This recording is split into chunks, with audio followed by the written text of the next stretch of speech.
Welcome to the What Anyone Can Do podcast with Leo Batari and me, Randy Cantrell. This show picks up where our previous show, You're the Peer, left off, highlighting the simple truth that who you surround yourself with matters, and that if we enlist the support of others, give back to those who give to us, and pay it forward for the next generation, we can do anything. Author and keynote speaker Leo Batari and I talk with a diverse group of thought leaders who will share stories and insights that will help you succeed in business and in life. How? By doing the things anyone can do, but most of us never will.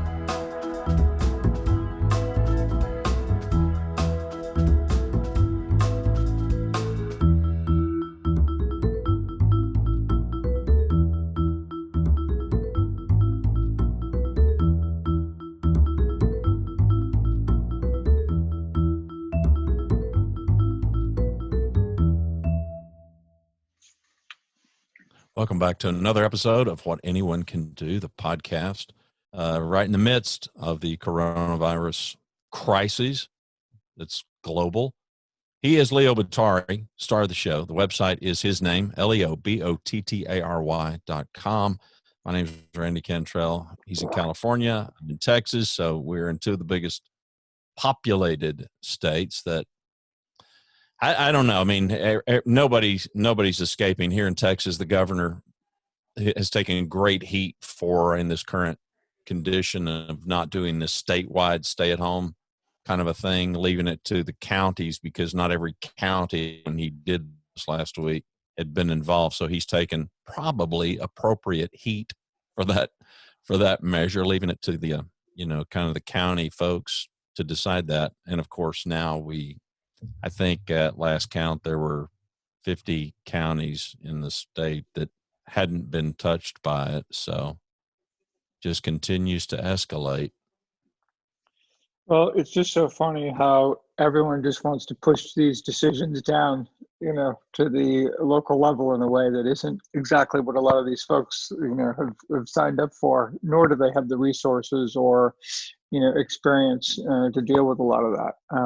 I'm actually pulling up, which is why while you were talking, I will say that the Johns Hopkins Coronavirus Resource Center is an amazing source of data for like what's going on in the world, what's going on in the U.S., and it's really something else. In fact, this is populating now, although internet connection is slow. I trust, of course, that a lot of our listeners are just like we are. We're just sitting at home.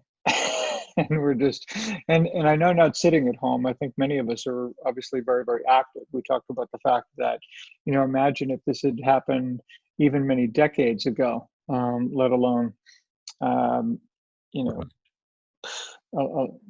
centuries ago, right? Where how does anyone do this? How does anyone connect in ways that?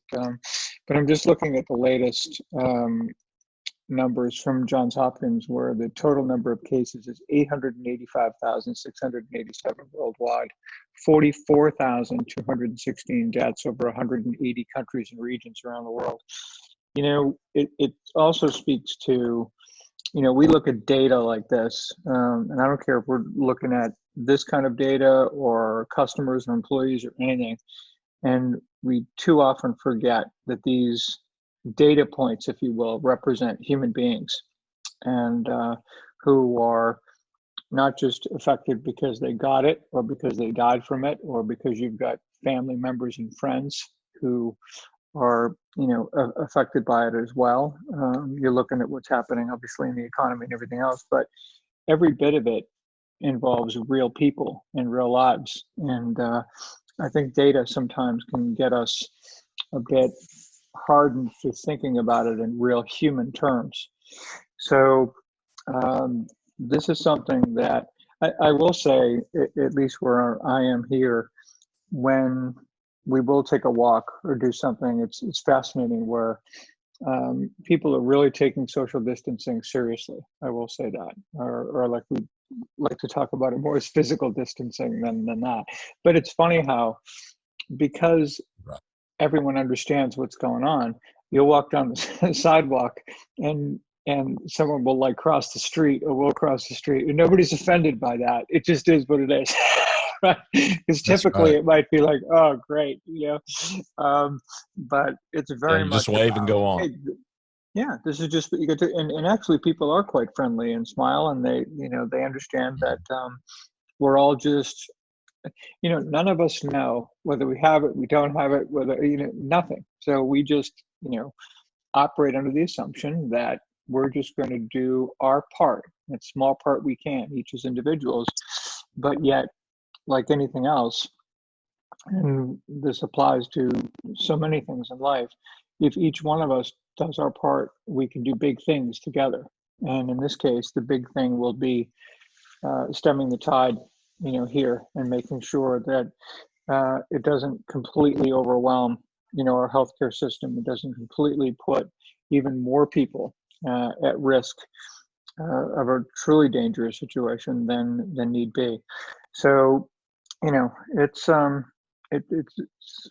difficult time for everyone, for sure. Well, I think a lot of us, I can only speak for myself, but probably am having quantity wise more conversations. Admittedly, they're virtual, but it feels to me like I'm talking to a lot more people, than I was before, which is kind of a fascinating thing. I know this has given you some opportunities to do some things virtually with some groups that otherwise you'd have been getting on a plane and going to see them. And now that this has kind of been the platform of choice, these kind of video conferencing platforms, even the in-person groups are having to acclimate to this. And so bringing you in as a speaker or somebody that kind of does a presentation for these groups is giving you some kind of some new opportunities and them too. Well, it's interesting. You're right. I'm doing a lot more in the way of webinars and virtual speaking now. I did a webinar for Tech Canada yesterday for the members there. I'll be conducting another one for chairs next week. And what's interesting about it, though, in terms of doing these webinars, is it's so important not to just take like what I've been doing with groups prior to COVID-19 and just say, oh, yeah. I mean, on one hand, yes, it's relevant and all of that. But the reality is that in the first few minutes, if people don't believe that what I'm talking about can help them immediately, with what they're dealing with in the moment, then they're done with that. They'll learn that stuff later. They're not interested in. So being relevant, especially at this time, and people, of course, are experiencing kind of a wide range of being in distress. I mean, there are literally people that are just severely inconvenienced by this, if you will, if I can use that term, where they just have to change the way they work. They can still serve their customers. They're working remotely. They're doing things, but they're able to shift.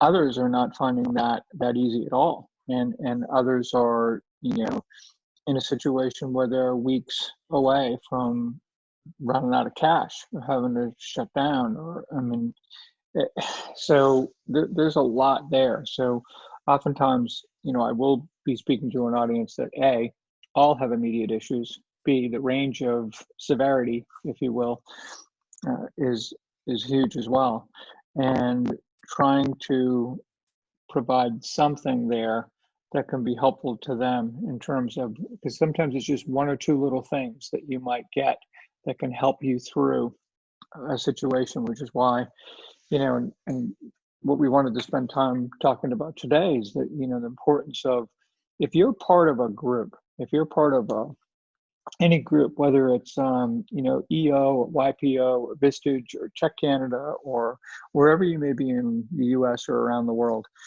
if you're part of a peer group for business leaders, mastermind group, whatever it happens to be called, it's so important, because I think sometimes the tendency can be for people to go, okay, I can't spend time doing that. I got to focus on what is right in front of me with my company and with my people and everything.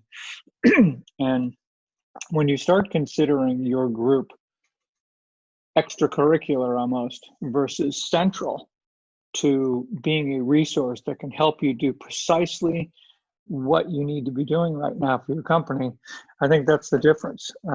We saw it in the 2008 financial crisis over and over and over again. The number of CEOs that I've spoken to who either survived or were able to thrive, and also were set up to actually launch once we returned to kind of more normal circumstances, was so greatly helped, by the group, by being among other people who were sharing the same challenge, who looked one another in the eye and said, we are all going to help each other get through this. End of story. I mean, this is what we're going to do. And they did that. Now, of course, the difference between the 2008 financial crisis and what we're dealing with today is there's not the same ability to convene, certainly in person, as back then. So now we not only have to figure out other ways of coming together, but we have to figure out ways of how to use that time and not simply believe that we can take the in-person, if you will, experience and replicate it online. So the people are sitting, in front of their computer for 6 to 8 hours.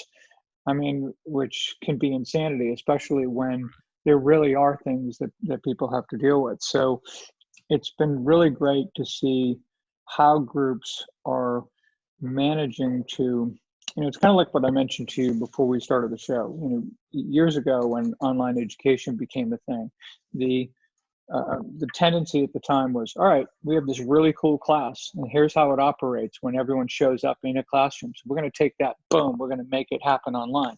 Well, when that didn't work, they said, well, that isn't as good. Well, of course it isn't as good. What you've got to do is build the course from the ground up using the resources you have that have nothing to do with the classroom experience, but have everything to do with some of what's available to you online that you can't actually get in a classroom.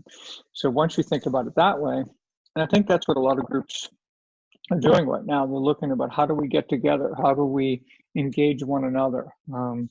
Shorter periods of time, or how do we, if there's an expert resource speaker that we need, we may not need a 3-hour workshop, but we need 45 minutes of stuff that's really relevant to us right at this moment. Or we think about, hey, maybe as a group, instead of once a month, we'll get together, every week or every couple of weeks for a shorter period of time. But in the meantime, we as a group, let's say you've got a group of 12, 15 people, divide into triads, and have daily huddles with these people that you all can help one another through whatever challenge it is you have, whether it's the beginning of the day, end of the day, I don't care how long it lasts, whatever kind of works for you. But to not only have the I think really substantive and tangible support that is offered there, but I think some psychological comfort that you're not in this completely by yourself is huge. So I can't emphasize enough that for people who, and by the way, if you're not part of a group and you think that somehow it's some silly notion that you should join one at this time, when all of a sudden you think, money and time and everything are, it's so scarce.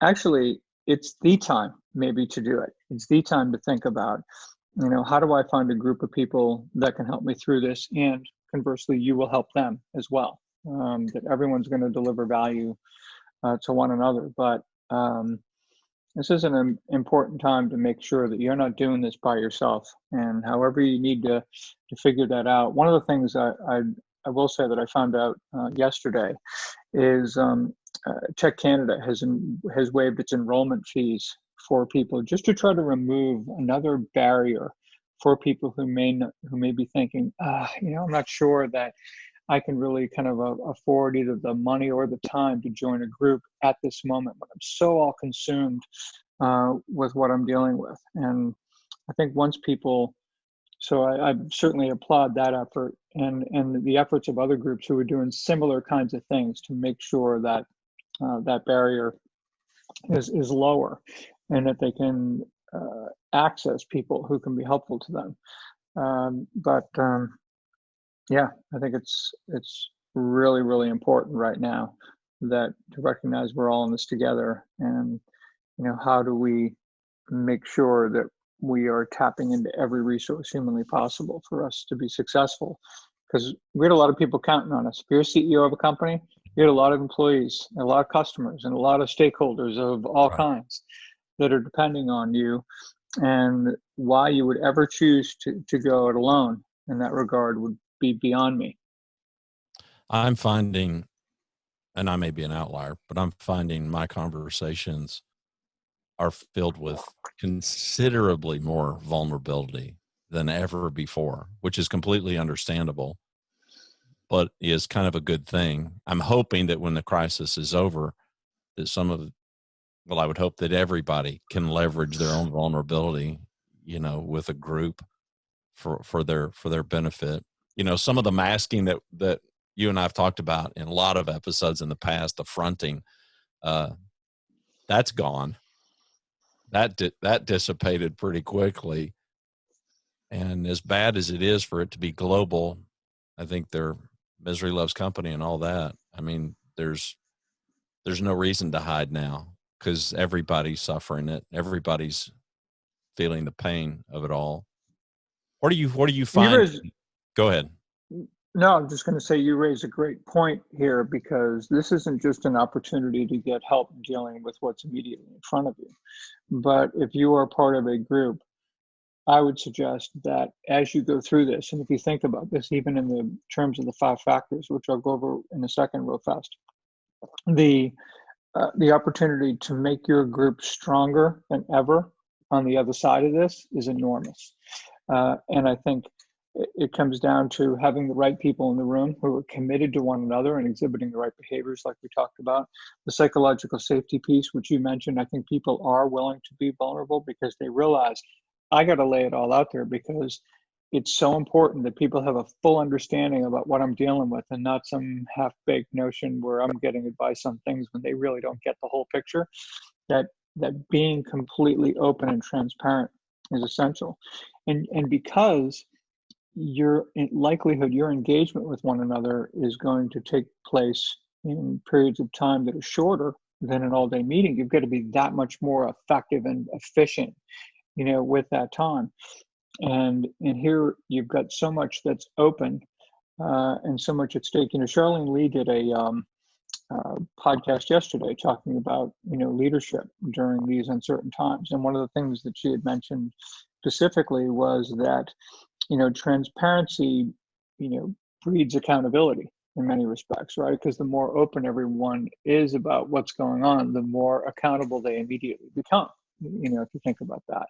And then of course, for anyone leading this group, they're being challenged to make sure they can be the kind of resource for the group members. And all of this, by the way, teaches everyone involved about what leadership should be looking like back at their companies, right? Because it's all the same steps. It's all the same kinds of things. And we think about how leaders should be communicating with their employees, or particularly, or with customers. What does that look like? How frequent is it? What are the messages that we need to be talking about? When you're part of a group of other CEOs or other business leaders, and you can share that narrative with one another to make sure that messaging is precisely what it needs to be, as often as it needs to be, to give people a sense of comfort. But even if you don't have any big news to tell me, at this moment, I know you're thinking about us. I know you care about us. I know that you care about us as people first, employees second, and then, and that it appears that everyone's got their priorities, going the right way. And I think this will help, at the end of the day. And especially, let's face it, as leaders, they're also not just challenged to deal with what's in front of them in the immediate. They're challenged to be thinking about what's next. And this is where the group can be crucial, in that this COVID-19 thing isn't going to go on forever. So at some point in time, people are going to pivot and launch into what's likely to be a new normal. And they've got to figure out what that looks like and how to do that. And again, this is where these groups are extremely powerful. And but there's a lot that can be done that I think has real long-term impact, in addition to just the immediate need. What are you able to share? I realize that you did this for for tech, and for the audience that may not know, give them a little backstory so that they understand what you're talking about when you mention tech. I would assume that a large portion of our audience does understand it, but there are people that probably don't. And what can you share, some highlights of that webinar that you did for them that the audience can benefit from? Yeah, Tech Canada assembles and facilitates peer groups for CEOs and business leaders throughout Canada. They have about 1,800 members, and they, they engage in monthly meetings, and they have chairs who lead those groups. So the two webinars that I did, one was for members and even member candidates, by the way, so that they could get a sense of really, locking into the fact that, again, this is a time to lean into your group, not lean away from it. I think first and foremost is important. And then the real takeaways were how it provides immediate value, how it will help you strengthen your group. Let's face it, anytime a group of people goes through adversity and comes out the other side, particularly if it goes particularly well, that's a forever bonding experience, right? Yes. How it will help them with their companies and their teams. There are a lot of practices right now that are being put into place to deal with what is now, but I think in many respects, people are going to identify some of these practices, things that they may continue at some level in some way going forward, and actually may change the way how many people are doing business. And then finally, for them to be thinking about when it's all said and done, will they be regarded by those who follow them as better leaders than before this crisis started, or the same or worse, or whatever? And I think, again, these it's like that quote that adversity kind of reveals character more than it does anything else. And so this is a really great time and a real opportunity for CEOs of organizations to step up and do what their employees, customers, and everything expect that real leaders do during times like this. And so I spent a lot of time yesterday. It was about an hour webinar, took some questions at the end, but we went over the specifics of what drives those four outcomes. And I was really pleased with it.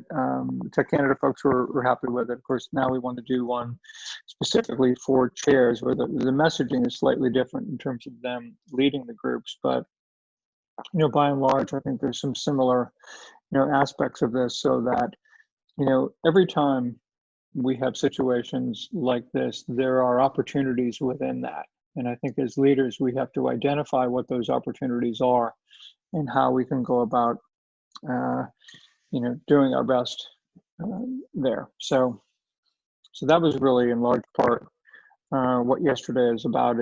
It'll be pretty much what I'll do next Tuesday as well. I may, in fact, be able to share the webinar, and if that's the case, there'll be a link available, on our website right under this podcast. But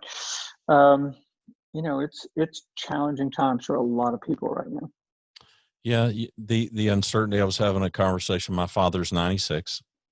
When a 96-year-old is going through something that is unprecedented, and those of us that are younger certainly are.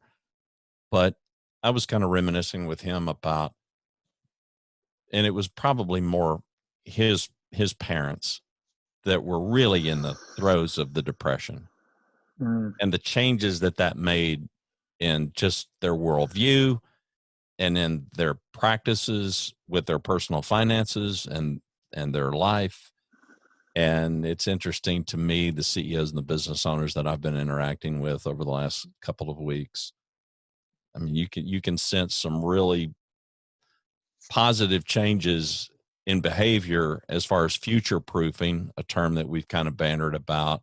And one of the things that you've alluded to for us coming out of this, and people that are members of these groups and working together to leverage their collective experience and knowledge to try to not only get through this, but now how can we try to be as strong as we can coming out the other end?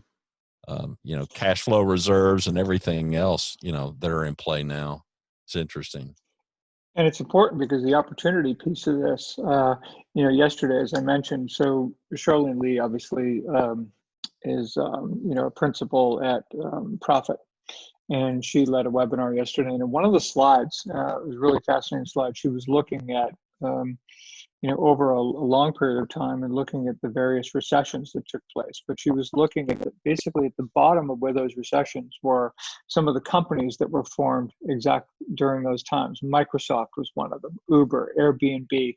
There was a number of companies across the way that every time there was a recession, someone saw the opportunity to create something that, obviously turned out to be, wildly successful in many respects, right? So, big ideas. So, as we are looking at our existing organizations and looking at the fact that there will be the disruptors out there who are going to look at these times and see opportunities, that we also have to see them, as well in our own right, and see how do we serve our people and our customers in a way that is going to meet their needs going forward. Because if we don't, somebody else is going to. That's just the bottom line. Yeah, exactly right. Exactly right. The website is leobottary.com. And I went brain dead. Peernovation. I'm sleep deprived. Peernovation.co will get you there. How can I forget this? I apologize. I told Leo before we hit record, I'm a hopeless insomniac. I have been all of my life, and I'm operating on about 90 minutes of sleep every night for about the last 10 days or so, which sounds horrible for most people, but it's not that bad. So, but it does kind of make sometimes the connections don't quite make. So at least I'll blame it on that. My wife just says it's because I'm old, but peernovation.co. Leo is reaching out and doing a lot of stuff. If you have the need, please reach out to somebody. Leo and I both have our hands in the air as people that you can reach out to at this time. We clearly do sort of kind of lean our work into helping business leaders, but I was telling somebody the other day, and of course you and I know this phrase because we've heard it for a long, long time. A lot of this, of what group and what some of these interactions are, they are not therapy, are therapeutic. And as human beings, we need that in the best of times. We really, to your point of just mental health, we need it, especially in the worst of times. And the speed with which all of this news is happening and this slope is going skyward, and the uncertainty that's happening every day. So I think we're both encouraging people to stay just as connected as you can stay so that you can get through this. And I'll give you the last word. I don't know if I can do any better than that. I think that's a great way to sum up what we've talked about today. And again, have a listen to the podcast, share it with friends and colleagues and family, and we will see you next week.